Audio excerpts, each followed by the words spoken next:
we're here as a small organization we set up recently called Gathering Futures. And we sort of work at that intersection of community arts, asset-based community development, and participatory research and community-led research paradigms.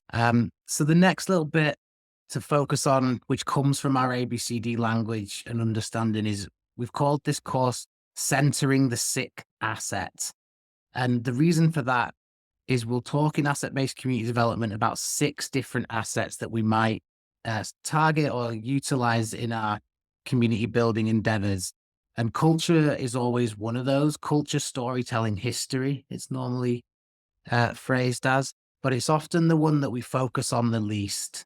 So the purpose of this kind of journey is to wonder and imagine what might happen if we center culture. The other assets that we normally think of, how these are categorized, is individual assets. So that's what do we as individuals, our neighbors, have to, what gifts do we have to share with our community? And then associations. So what sort of networks of other people are there? Where do people gather in our community that we might be able to use there? And then the third one would be institutions. So what sort of larger organizations might there be that we could leverage towards our efforts to build stronger communities? And then physical space. So what are the buildings? What's the green space? What's the places people can gather? And then exchange. So that could be sort of local businesses. It could be mutual aid, supportive groups, things like that. And then in the center, we are trying to see here is culture. So we'll talk a little bit in a second about what we might mean by culture.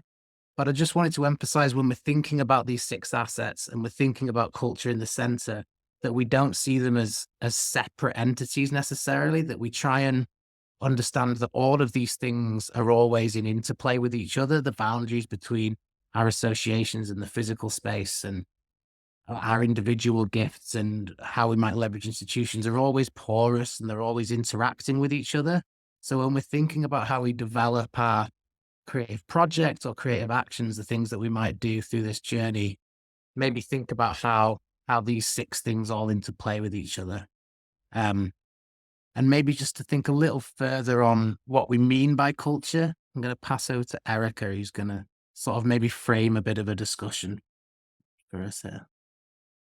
I'm Erika Severyns, and I'm a community musician. So I run singing and songwriting groups. And some of the projects I've worked on and Rory've worked on, we'll talk about later as well. So keeping everything that Rory has said in mind, we're going to take a quick moment just to think about what culture might mean to you and in your specific context. And we have 4 quotes up on the website. First one is, the arts and other manifestations of human intellectual achievement regarded collectively. The second is, the distinctive features of a social group or society. This includes a group's beliefs, values, traditions, and practices, spiritual, material, intellectual, and emotional features of a society. Culture is a way of life that shapes individuals and societies. That's a quote by UNESCO. And there's one by the National Institute for Health. To maintain tissue, cells, bacteria, etc., in conditions suitable for growth. And the fourth one is, that complex whole, which includes knowledge, belief, art, morals, law, custom, and any other capacities and habits acquired by man as a member of society. In other words, culture is a patterned way of life shared by a group of people.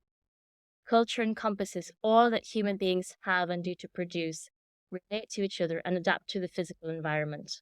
It includes agreed upon principles of human existence, values, norms, and sanctions, as well as techniques of survival technology. Culture is the way of life common to a group of people, a collection of beliefs and attitudes, shared understandings and patterns of behavior that allow those people to live together in relative harmony. So keeping all of these different ways of looking at culture in mind, what does culture mean to you?